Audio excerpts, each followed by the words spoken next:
선박 건조에서 품질 성능을 확보하고 안정성을 높이기 위해 반드시 거쳐야 하는 용접 작업. 용접기의 단점을 개선해 작업자들의 안전 확보는 물론 생산성까지 높인 기업이 있습니다. 무자본 1인 기업에서 출발해 용접기 시장에 돌풍을 일으킨 상호 용접기. 그 중심에서 35년 용접기 제작 외길을 걷고 있는 김진수 대표. 그의 이야기를 만나봅니다. 전라남도 영암 대불산업단지에 자리 잡은 기업. 용접기기 제조와 수리를 전문으로 하고 있는 상호 용접기입니다.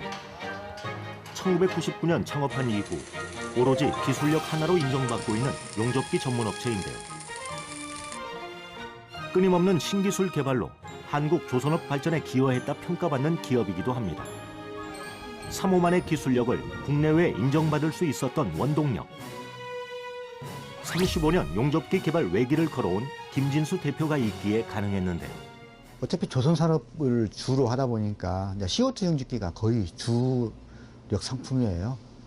그러다 보니까 이제 주로 사리스터만 주 생산했고, 요즘 들어와서는 이제 전력 효율이라든가 또 특수 용접 그런 부분들이 이제 자꾸 많이 발생을 하니까 거기에 맞는 인버터 용접기를 자꾸 개발하고 있고 또 만들어 가고 있고, 또 작업자들이 좀 무거운 것보다는 가벼운 걸 선호하다 보니까 여기 지금 만드는 것처럼 가볍고 이동하기 쉬운 장비들을 잠깐 만들고 있는 겁니다. 지금은.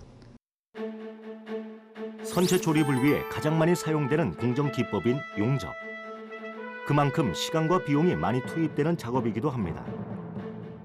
조선 산업에서 중요한 역할을 맡고 있지만 새로운 용접 제품 개발이나 성능 개선은 매우 부족한 실정인데요. 김진수 대표는 전력 효율을 높이고 작업자들의 안전까지 보장할 수 있는 용접기 개발을 위해 많은 시간을 투자해 왔습니다. 지금 여기 있는 CO2 용접기인데, CO2 용접기는 사람이 들 수가 없어요. 무게가 거의 200kg 나가거든요. 이거는 무게가 20kg도 안 됩니다. 가볍죠. 그러면서도 현장에서 요구하는 용접을 할 수가 있어요. 이게 인버터 용접기인데 220V 단상용이에요. 그러니까 이 기계 한 대 값이 그 전에 있는 용접기 가격의 한 4분의 1 수준밖에 안 돼요. 그러니까 뭐 가격도 저렴하죠. 전력 효율도 높아졌죠. 작업자 쓰기 편하죠. 그런 게 엄청 메리트가 있는 거죠. 이런 것들은. 2009년 무게와 크기를 줄여 비용 절감에 이동성까지 향상시킨 인버터 타입 용접기기 개발을 성공시킨 김진수 대표. 그 현대건설에 계신 분이 그 현대건설 사우스파, 이란 사우스파 현장에서 그 필요한 장비가 있었어요. 그거를 한번 만들 수 있겠냐. 그런 의뢰가 들어와가지고 그거를 몇 개월간 열심히 개발했죠. 만들어서 수출한 그때 내보낸 게 처음 성과였죠. 그게 이제 시작이죠, 어떻게 보면. 그게 되면서부터 일이 막 늘어나기 시작한 거죠. 언제나 위험에 노출된 채 작업에 임하는 작업자들. 그들의 안전을 보장할 수 있는 기기 개발을 위해 노력해 왔는데요. 수많은 시행착오를 겪으며 완성시킨 360도 자동 용접기 라이싱 포트. 작업자들의 작업 환경 개선은 물론 작업 시간은 줄이면서 용접 품질을 향상시킨 제품이라 평가받고 있습니다. 제품 개발 초기에는 시연 기회조차 얻기 힘들었지만 용접 기술자들의 큰 호응을 얻으면서 조선업 대기업 납품이 이루어졌고 약 20억 원의 매출을 달성한 효자 상품이 됐습니다. 용접 기술 개발 한 길만 걸어온 35년 세월. 조금 더 성능을 높인 용접 기기 개발을 위해 많은 시간 노력해 왔는데요. 오로지 기술력 하나로 성공한 경영자로 평가받고 있는 김진수 대표. 그가 용접 개발에 뛰어들게 된 계기는 무엇일까요? 원래 제가 과거로 이제 흘러가면은 영농 후계자였어요. 근데 군대에서 이제 우연한 기회에 이 전기 관련된 일을 좀씩 하고 또 거기에서 그 전기에 흥미를 느끼게 된 거죠. 내가 광주에서 그 전기 기술학원 훈련생을 모집하는 걸 봤어요. 그래서 거기에 이제 접수를 하고 공부하게 된 게 아마 제가 이 길에 들어온 기초 같아요. 시초 같아요. 군 제대 후 배운 전기 기술. 그 후 선박 제조업체에 취업하게 되면서 용접과 첫 인연을 맺게 됐는데요. 현장의 작업자로 일하던 그가 개발자로서의 길을 걷게 된 것은 1998년 외환위기 직후였습니다. 일자리를 잃으며 찾아온 위기. 하지만 김진수 대표는 그것이 오히려 기회였다 말하는데요. 1982년도에 제가 대우조선에서 입사를 해가지고 그때 용접기를 제가 처음 접했죠. 그때부터 용접기에 관한 업무를 쭉 하다가 그래서 여기서 5년 근무하고 그때 이제 당시에 IMF 터지면서 그때에 뭐 1호금을 한 1년분 준다 하니까 뭐 이번 나와서 한번 창업하자 그런 생각에 나와서 이제 창업을 한 거죠. 실직은 오히려 도전의 기회가 됐습니다.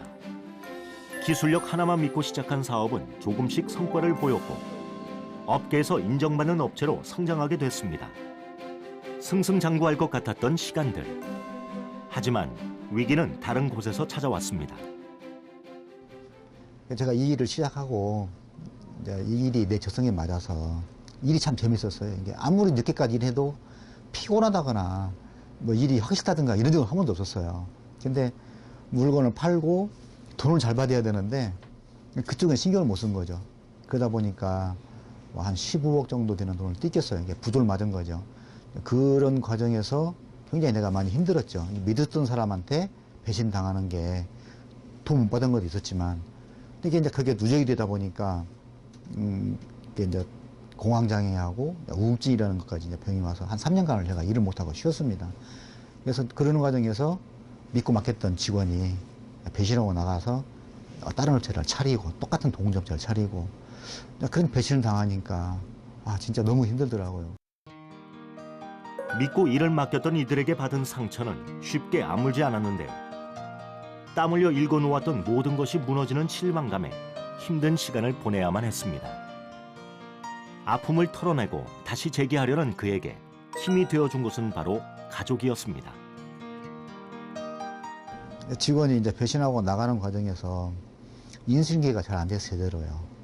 그래서 급하게 뭐 믿고 맡길 만한 사람이 없잖아요. 그래서 인도에 그 삼성전자에 다니는 아들을 급하게 불러들인 거죠.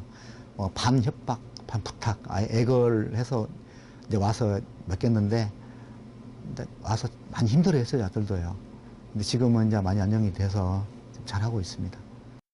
누구도 믿을 수 없을 만큼 힘든 시간을 보낸 김진수 대표에게 의지가 되어준 아들 김용호 씨. 아버지가 내민 도움의 손길에 자신이 하던 일을 정리하고 들어오게 됐다는데요.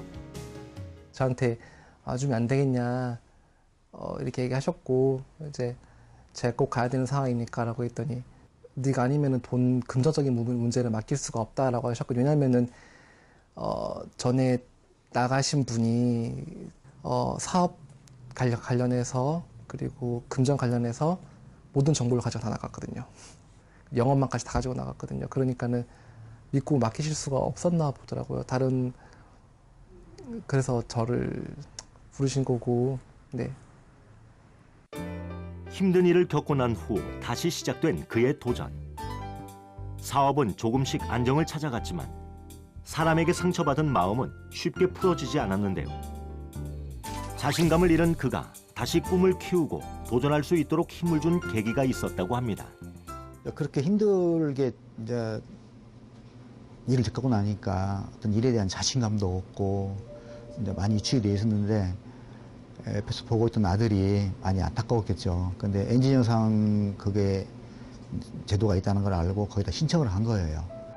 용접 기기 개발에 있어 누구보다 뛰어난 엔지니어로 인정받아온 김진수 대표. 예상치 못하게 찾아온 위기로 흔들리는 아버지를 붙잡아 주기 위해 아들 김용호 씨는 많은 고민을 했습니다. 당시에 이제 대표님이 많이 힘들어하셨던 게 눈에 보였거든요. 이제 저는 아무래도 이제 직장 내에서도 보지만 직장 외에서도 많이 보게 되니까요. 그때 그 대한민국 엔지니어상을 이거는 대표님 받으실 수 있겠다는 생각을 했고요. 그리고 이걸 받아서 대표님을 좀 바꿔드리고 싶었어요. 자신감을 넣어드리고 싶었고요. 충분히 자신감을 가져도 되시는 분인데 그런 게 아닌 게 보여서요. 그래서 신청을 했고 받게 됐고 대표님이 그 받으심으로 인해서 자신감을 가지시는 게 눈에 보여서 사실 기뻤습니다. 2016년 대한민국 엔지니어상을 수상하면서 기술력을 인정받고 많은 이들 앞에 나설 수 있는 용기를 얻게 됐다는데요. 용접 기술 개발은 물론 국내외 젊은이들을 대상으로 좋은 기술자를 양성하는 일에도 관심을 갖게 됐습니다. 저는 내가 생각할 때는 그냥 대단하지 않은 기술이라 생각했는데 거기에 뽑혔다는 그 자체가 나한테 큰 이유가 된 거죠. 아, 그래서 야, 나 다시 열심히 해야 되겠다. 그렇게까지 뒤에서 도와주는 아들을 생각해서라도 열심히 해야 되겠다.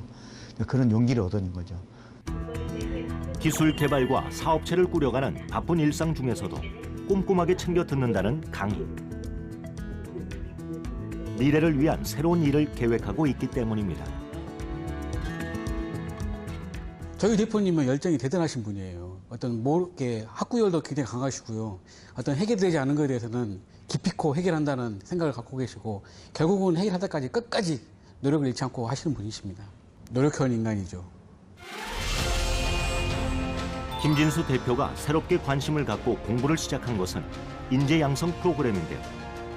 정부와 기업, 학교가 함께 기술 인재를 키워내기 위한 제도, 산학일체형 도제학교 협약을 맺게 된 겁니다. 또 지금 이번에 또 지금 제가 훈련 기관을 하나 설립을 했습니다. 노동부 인가를 받았는데요. 거기에 또 준비를 해야 되고 또 훈련소도 모집해야 되고 굉장히 이제 몸이 몸뚱아리가 몇 개 있을 정도 부족할 정도로 이제 바쁜 몸이 됐죠. 좋은 기술을 개발하기 위해서는 인재가 필요하다는 생각에 시작하게 된 일. 오랫동안 현장 경험을 통해 쌓아온 지식들을 후배들에게 알려주고 싶다는데요. 그저 성공한 한 사람의 엔지니어나 경영자가 아닌 가진 것을 나누는 사람이 되고 싶다는 김진수 대표. 산학협력 시스템을 활용해 좋은 기술인들을 양성해내는 새로운 목표를 갖게 됐습니다. 엔지니어를 꿈꾸는 후배들을 위해 강의실부터 실습 장비까지 꼼꼼하게 준비하고 있는데요. 인정받는 기술자에서 성공한 경영인, 이제 후학을 양성하는 교육자로서의 길을 걷게 됐습니다. 사업을 한 사람들은 대부분 다 꿈이 그럴 거예요. 회사가 수익을 많이 내서 나도 많이 가져가면 좋겠지만 가장 저는 제가 가져가고 싶은 그런 욕심보다는 수익을 많이 내서 직원들한테 많이 베풀고 또 사회에 환원도 하고 또 후배 양성에 미끄럼 됐으면 좋겠습니다. 그래서 지금 제가 하고 있는 학교도 후배 양성의 길이지만 수익을 내면은 사회 환원하는 방법이 여러 가지가 있잖아요. 기부도 있겠지만 저는 어떤 그런 장학 사업을 좀 많이 좀 해보고 싶은 꿈이 있습니다. 수많은 인생의 굴곡을 넘으며 최고의 용접기기 개발자로 성공한 경영자로 우뚝 선 김진수 대표. 새로운 꿈에 도전하는 그의 열정을 응원합니다.